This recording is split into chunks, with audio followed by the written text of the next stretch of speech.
awal munculnya kemusyrikan. Dan itu di tangan seseorang yang bernama Amru bin Luhai. Amru bin Luhai. Hafal nama itu. Amru bin Luhai. Nama ini luar biasa ini. Karena baginda Nabi SAW mengatakan apa? Aku diperlihatkan Amru bin Luhai di neraka. Isi perutnya keluar sambil dia memegangnya. Kan di neraka orang tidak mati. Gitu. Gak ada kematian, jadi dia disiksa sambil dia merasakan walaupun semua tubuhnya terpotong-potong tidak mati. Na'udzubillah minan nar. Karena dialah orang yang pertama mengganti ajaran Ibrahim alaihissalam. Kita mulai kisahnya. Di Mekah teman-teman, setelah Ibrahim alaihissalam meninggal, Ismail alaihissalam meninggal, tetap manusia dalam keadaan tentram. Saya terus terang secara pribadi coba menelusuri, artinya mencari tahu berapa tahun kira-kira kisah antara Ibrahim Ismail alaihissalam dengan munculnya Amr bin Luhai, tapi saya tidak temukan. Banyak buku-buku sejarah langsung meringkaskan munculnya perilaku atau munculnya kemusyrikan Jazirah Arab, awal munculnya di tangan Amr bin Luhai. Tapi selisih tahun tidak disebutkan. Intinya setelah meninggal dua nabi yang mulia ini. Kemungkinan besar cukup lama gitu. Di Mekah teman-teman, suku Jurhum, masih ingat tadi suku ini ya? Masih ingat nggak? Baik. Suku Jurhum ini teman-teman berkembang pesat dan sekarang menjadi keluarganya Ismail alaihissalam, karena Ismail juga menikah dari situ, gitu kan?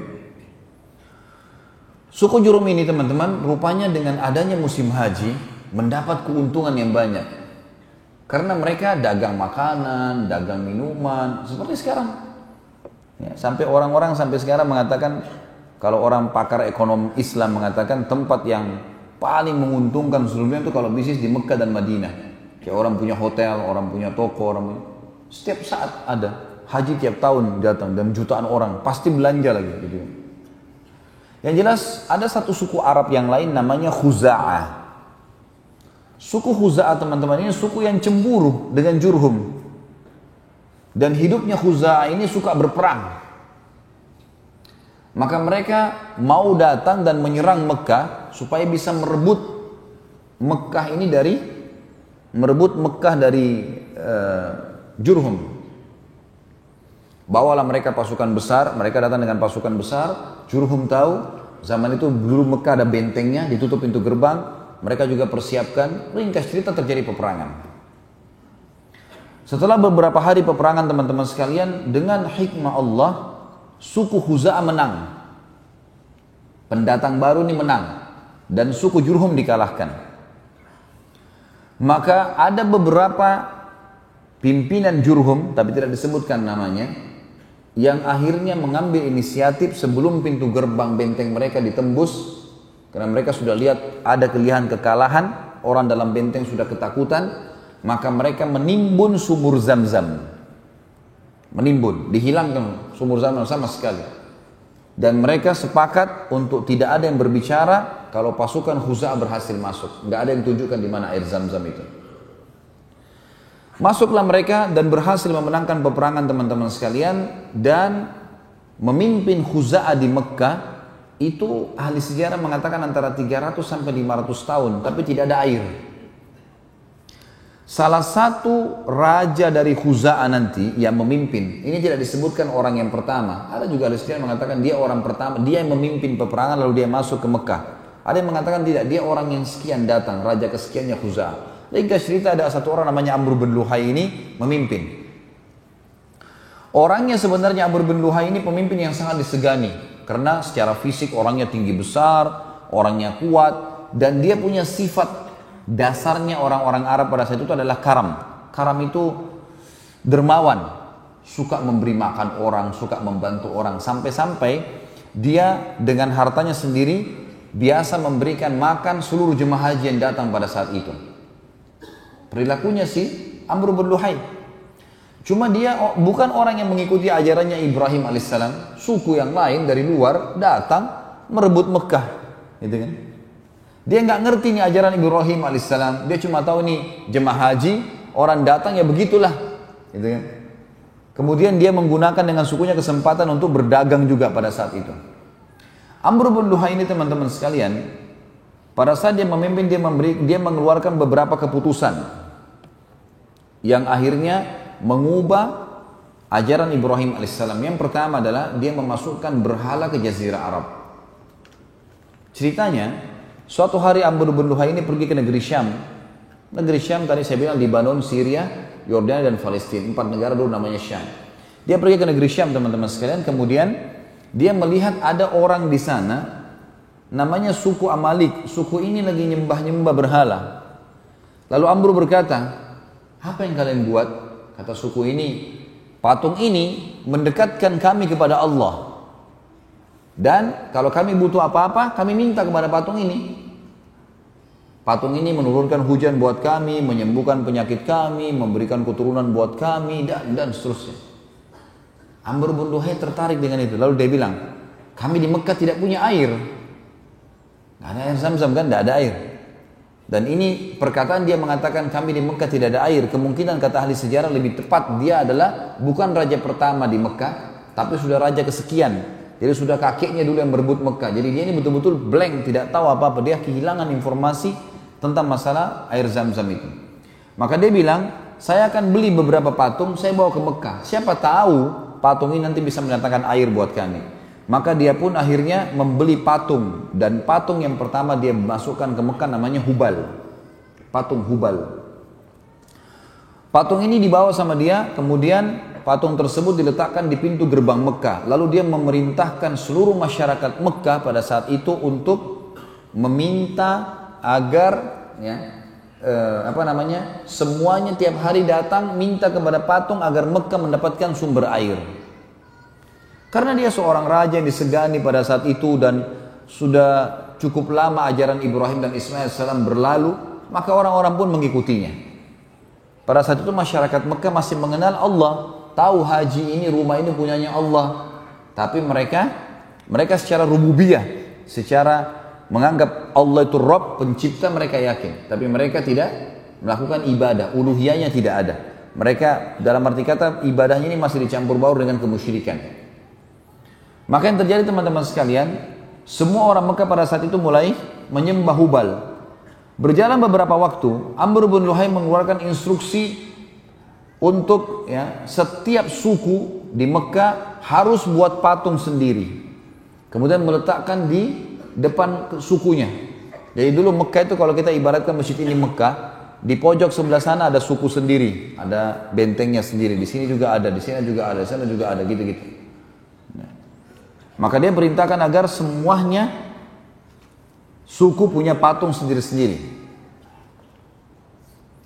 Pada saat itu tersebarlah banyak patung teman-teman sekalian. Di antaranya yang terkenal adalah suku Hubal, patung Hubal tadi disembah oleh seluruh masyarakat Mekah. Kemudian ada patung Wud. Patung Wud ini yang paling banyak disembah oleh suku Kalb. Kemudian ada Suwa yang disembah oleh suku Hudzail. Ada Yaguth yang disembah oleh suku Tai.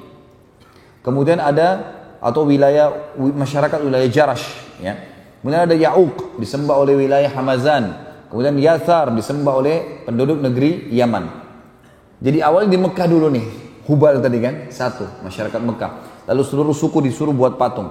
Nah pada saat musim haji kan orang seluruh dunia datang. Mereka lihat orang-orang Mekah sembah patung. Jemaah hajinya terpengaruh. Kenapa kalian buat ini? Oh ini menurunkan hujan buat kami, ini menyembuhkan kami, ini begini. Orang-orang Mekah yang sebarin dari Amr bin Luhai ini. Maka jemaah haji pada ambil ide pulang, gitu kan? Kemudian Amr bin Luhai keluarkan instruksi lagi untuk semua penduduk Mekah menjadikan buat patung ini adalah sumber pendapatan. Maka jadilah hampir satu Mekah ahli buat patung. Dijual kepada jemaah haji yang mereka bawa pulang ke kampungnya masing-masing. Dan ini semua patung-patung yang saya sebutkan namanya tadi, yang oleh baginda Nabi SAW semua dihancurkan di pembebasan kota Mekah. Dimulai dari Hubal yang besar di depan pintu gerbang Mekah. Dan yang paling aneh sekali adalah patung yang disuruh sembah oleh Amr bin Luhai yang dia tidak tahu kisahnya. Namanya patung Isaf dan Nailah. Isaf teman-teman nama seorang laki-laki dari Yaman. Nailah nama seorang perempuan dari Yaman. Kisahnya dalam sebuah riwayat Bukhari disebutkan, dua orang ini saling mencintai, suka sama satu sama yang lain. Kemudian mereka mau menikah. Tapi ternyata waktu si Ishaq melamar Nailah, ayahnya Nailah nggak setuju. Apa yang mereka lakukan? Zaman dulu orang kalau mau ketemu janjiannya di musim haji. Dan perjalanan musim haji jauh. Kayak mungkin kita masih tahun berapa ya, tahun 30-an, tahun 40 Masehi di Indonesia mungkin orang masih naik kapal laut. Jauh, kadang-kadang orang kalau sudah pamit haji dianggap sudah mungkin tidak kembali.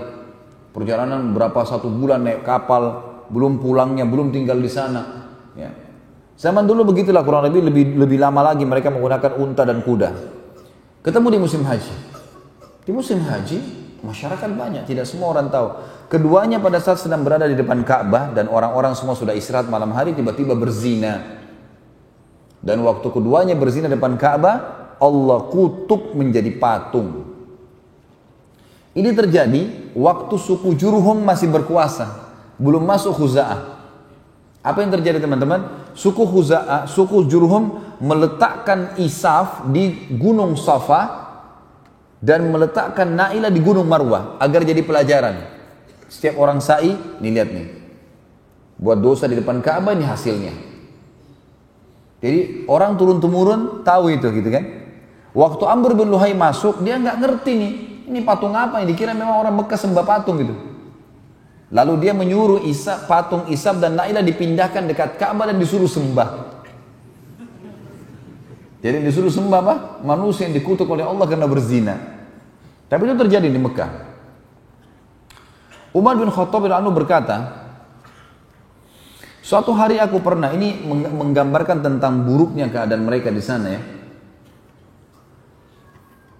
Umar bin Khattab mengatakan, aku satu waktu pernah mau keluar dari Mekah, lalu kemudian aku lupa membawa batu dari Mekah. Jadi waktu itu ada instruksi dari Amr bin Luhai turun-temurun. Amr bin Luhai jauh dari zaman Nabi SAW, jauh sebelumnya. Tapi turun-temurun. Sampai di zaman Nabi SAW masih dijalankan apa yang diinstruksikan itu. Turun-temurun. Di antaranya orang Mekah kalau mau keluar, mereka harus bawa patung dari Mekah, baru bisa disembah. Dan kalau tidak punya patung harus bawa batu itu dipahat sama dia. Dan pahat ini apa saja, pokoknya batu kecil misalnya seperti sebesar ini misalnya. Ini aja dicoret sama dia, dibuatin mata, dibuatin hidung, nah ini Tuhannya disembah. Makanya dikatakan zaman jahiliyah, zaman kebodohan. Kata Umar satu waktu, saya pernah keluar dari Mekah, lupa bawa batu dari Mekah. Nggak ada saya bawa batu dari Mekah. Kemudian di tengah jalan, waktu saya lagi istirahat, saya ingin sembah Tuhan saya, minta keselamatan. Maka saya cari batu, nggak ada batu dari Mekah, lupa bawa. Ada banyak batu di situ depan, tapi bukan dari Mekah. Dia bilang, lalu saya lihat dari Mekah yang saya bawa cuma pakaian sama makanan, dan saya bawa kurma. Maka saya buat Tuhan saya dari kurma. Kemudian saya sembah. Setelah saya sembah, saya lapar, saya makan kepalanya. Waktu itu Umar radhiyallahu anhu sempat tersenyum, maka para sahabat bertanya, kenapa Anda tersenyum? Dia bilang, saya teringat dulu masa jahiliyah. Begitu luar biasa bodohnya dulu gitu. Tidak mengerti, Tuhannya dimakan sendiri gitu. Di antara hal yang buruk pada saat itu teman-teman sekalian dari Amr bin Luhai, selain patung, juga dia menyuruh anak perempuan untuk dibunuh. Anak perempuan untuk dibunuh. Allah menceritakan dalam Al-Quran surah An-Nahl, surah nomor 16 ayat 58 sampai 59. A'udzu billahi minasyaitonir rajim. Wa idza busyira ahaduhum bil untha dhalla wajhu muswaddan wa huwa kadhim yatawara minal qaumi min su'i ma busyira bih ayumsikuhu ala hunin aw yadussuhu fit turab ala sa'a ma yahkumun. Dan apabila seseorang dari mereka diberi kabar dengan kelahiran anak perempuan, hitam memerah padamlah mukanya dan dia sangat marah. Ia menyembunyikan dirinya dari orang banyak disebabkan buruknya berita yang disampaikan kepadanya.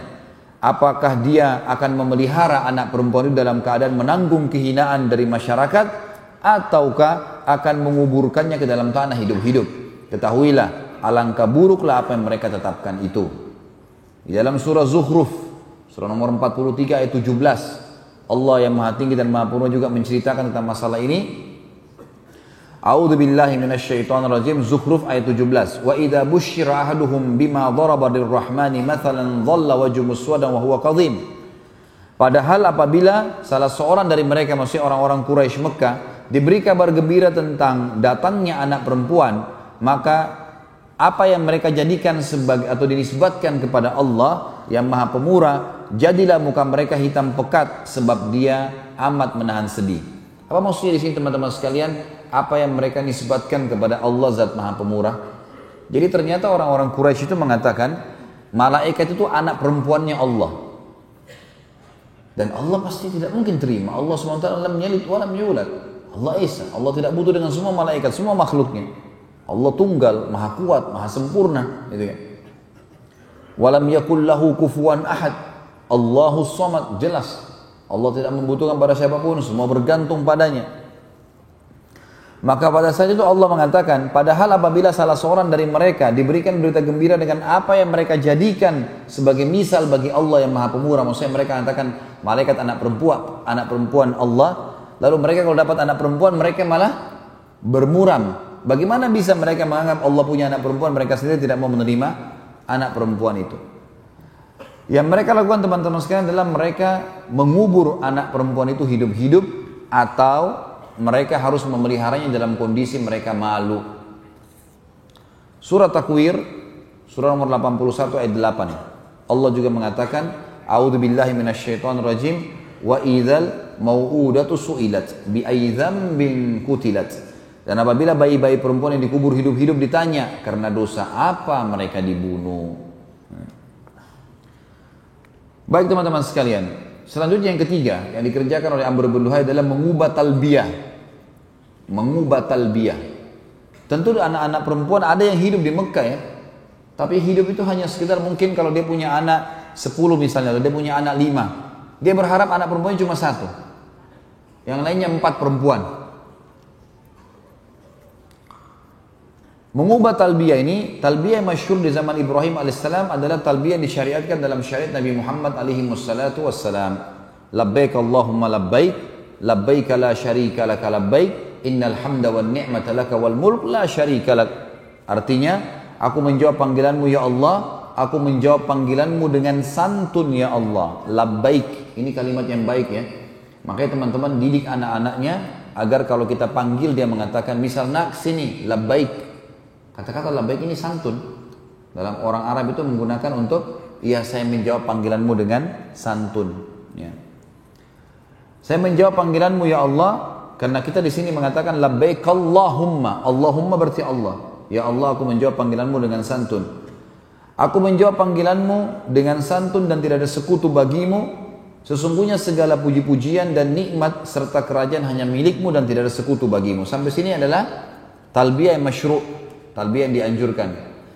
Amr bin Luhai datangkan kalimat terakhir ditambahkan illa syarikan huwa lak tamlikuhu wa ma malak. Kecuali sekutu yang kau miliki dan kau kuasai. Ini kalimat syirik. Enggak boleh, artinya berarti Allah punya sekutu. Sementara Allah mengatakan la syarika, tidak ada sekutu baginya. Ini kalimat syirik, dan sampai zaman Quraisy terakhir ya, itu mereka masih menggunakan kalimat ini, dan orang-orang Quraisy bisa membedakan antara muslim sama kafir di talbiyah mereka pada saat mereka sedang mengucapkannya. Yang keempat, pensyariatan bahirah, saibah, wasilah dan ham.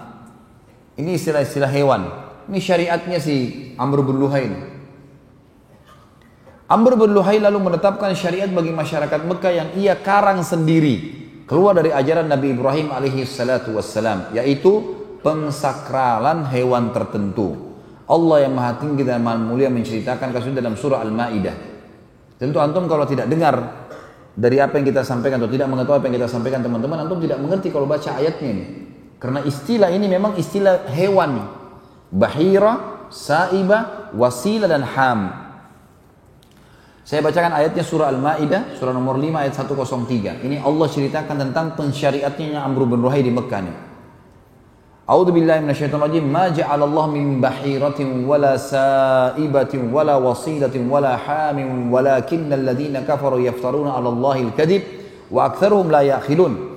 Allah sekali-kali tidak pernah mensyariatkan bahira, sa'ibah, wasilah dan ham. Akan tetapi orang-orang kafir membuat-buat kedustaan terhadap Allah dan kebanyakan mereka tidak mengerti. Maksudnya orang kafir adalah Amr bin Luhai yang akhirnya disyariatkan di Mekah.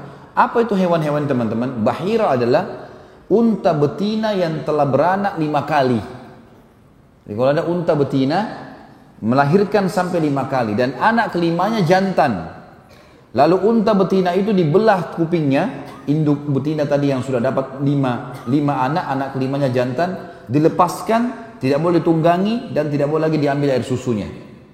Ngarang-ngarang, nggak ada hubungannya sama sekali. Unta melahirkan 5 anak, anak kelimanya jantan, apa hubungannya gitu?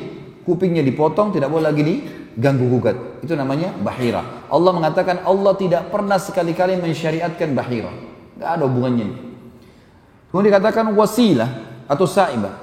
Bahiratin wala saibah. Saibah adalah unta betina yang dibiarkan pergi kemana saja karena suatu nazar. Seperti jika seorang Arab jahiliyah akan melakukan sesuatu atau perjalanan yang berat, maka ia bernazar akan menjadikan untanya saibah bila maksud atau perjalanannya berhasil dengan selamat. Jadi saibah itu orang beli unta nih, orang jahiliyah beli unta, lalu dia bilang, kalau saya berhasil nanti, saya berhasil dalam perjalanan saya, atau menikah dengan fulana, atau saya berhasil usaha saya, ini nanti saya jadikan saibah. Saibah adalah unta yang dibiarin saja, nggak diganggu gugat. Kayak kalau kita diwakafin atau apa, pokoknya begitu. Tapi masalahnya unta saibah nggak boleh ada yang sentuh, gitu. Dibiarin aja, nggak boleh ditunggangi, nggak boleh diambil susunya, nggak boleh disembeli dan seterusnya. Yang ketiga wasilah.